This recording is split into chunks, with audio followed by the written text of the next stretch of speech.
The 2022 season comes to a close with a divisional battle, New Orleans versus Carolina. The Saints have made it clear they want to end things on a high note with their fourth straight win. This one, it's for the teammates, the coaches, themselves, and the black and gold. Welcome into Saints Game Day Live, presented by Sanderson Farms. I'm Erin Summers. The Saints have joined teams throughout the league all week in showing their support for Bills safety Damar Hamlin. Today, players and coaches came out pregame wearing these shirts, Love for Damar. On the field, the number 3 has been outlined with blue. There'll be a moment of silence pregame as the team, the players, and all of the NFL community continues to show their support for Hamlin. Coming up in today's show, I'm going to catch up with defensive end Cam Jordan for our player spotlight. The beer man, Michael Lewis, is going to be with me for the breakdown, and we're going to check in with all of the Saints fans for one last black and gold roll call. Kickoff is at noon Central. You can watch it on Fox or come hang out right here in the Caesars Superdome. Let's get things started with the countdown to kickoff presented by Bullseye. Coming out of their Week 14 bye, the Saints had one goal, ending the season 4-0. They've won 3 straight. A win over the Panthers gives them that 4th win. It will be the first time the Saints end their season on a 4-game win streak since 2011. Defensively, the Saints need to win the line of scrimmage against a Panthers team that loves to run. Over the past 3 games, they've hit nearly 140 yards on the ground per game. Defensive coordinator Chris Richard said it all starts with being great on the edges, knowing your fits, and making your hits. If the Saints are able to stop the run, they'll have no problem rattling quarterback Sam Darnold and the Panthers in the pass game. Since Week 8, the Saints have had the number 1 pass defense in the NFL. Last week against the Eagles, they had 6 sacks. Offensively, the Saints need to have a heavy dose of tight end Taysom Hill and running back Alvin Kamara. When the Saints are able to run for over 130 yards on the ground, they've gone 7-1 this season. Once they get that run game going, it'll open up things for the pass game. It's an area that wide receiver Chris Olave is really looking forward to. The rookie needs just 18 yards to reach 1,000 receiving yards on the season. He'll become the 3rd Saints rookie to do that, joining wide receivers Marcus Colston and Michael Thomas.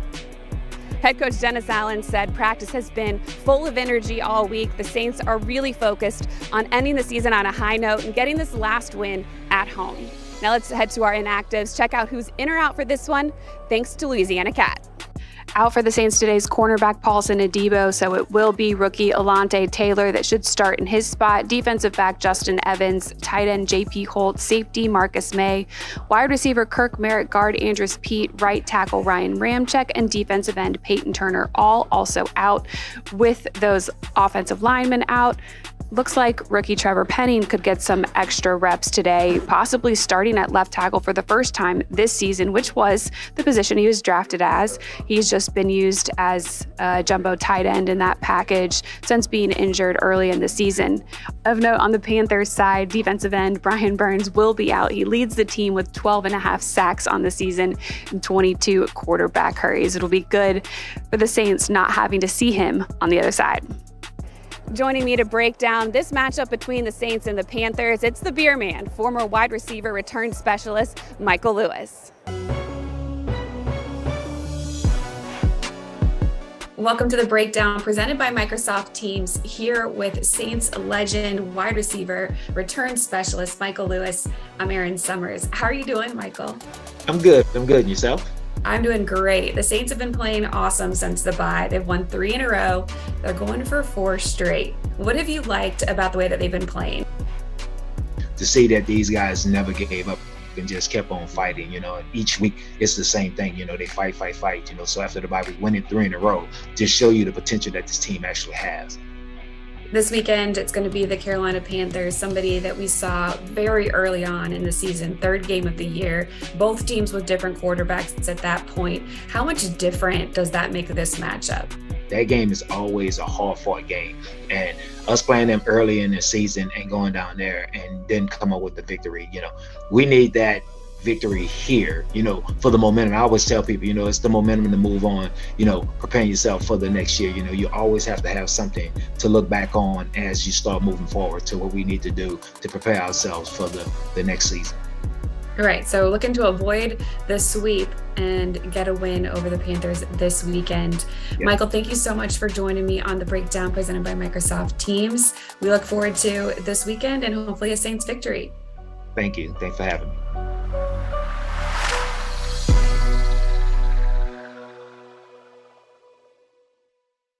Saints defensive end Cam Jordan was recognized for a big performance against the Eagles, earning himself NFC Defensive Player of the Week honors. In his third sack Sunday, he passed Saints Ricky Jackson for the all-time leader in sacks. Jordan now sits at 115.5 on his entire career here. He's definitely looking to add to that. Last year against Darnold, he had 3.5 sacks. We'll see if he's able to have that production. He sat down with me this week for our Player Spotlight presented by Sanderson Farms.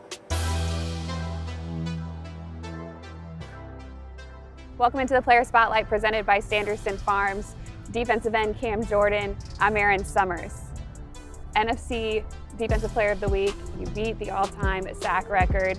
How long have you been keeping track of this record? At the very back of my mind for a few years now.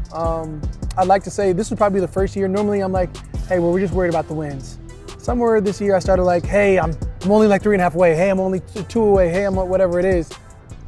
And once you get that, that ticker going off your head, I feel like I also cost myself a couple of sacks. So had to relax, look at myself in the mirror and just go back to what I know. Playing football, focusing on what we can control. You knew you needed 3 going into the game. Did you know in the moment when you got the third one? No, actually I thought I was 1 shy. The first sack, I didn't know had he got back to the line or across the line. So I was like, that was a sack-ish. Can't celebrate. Don't want to jump the gun.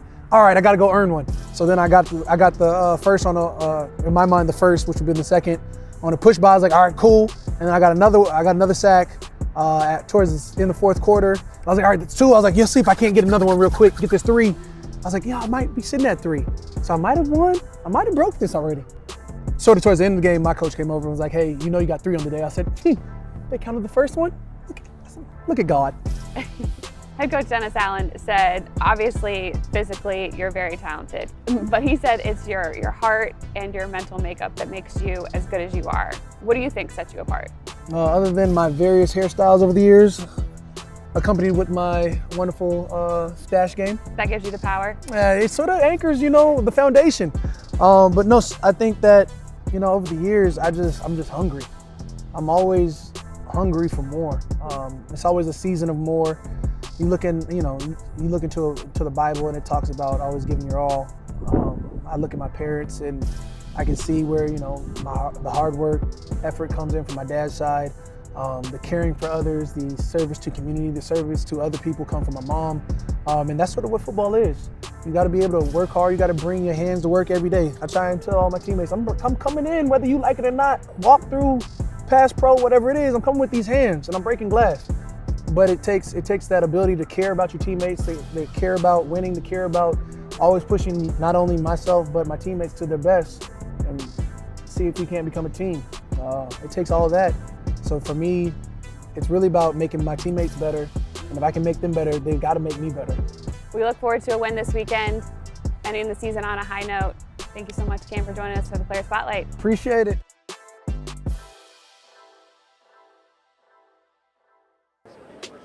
Make sure to download the ASAP app to get all of your game day needs delivered right to your door. Use code SAINTS22 to score free delivery, tickets, autographed items, and more. ASAP is the official mobile ordering partner of the New Orleans Saints.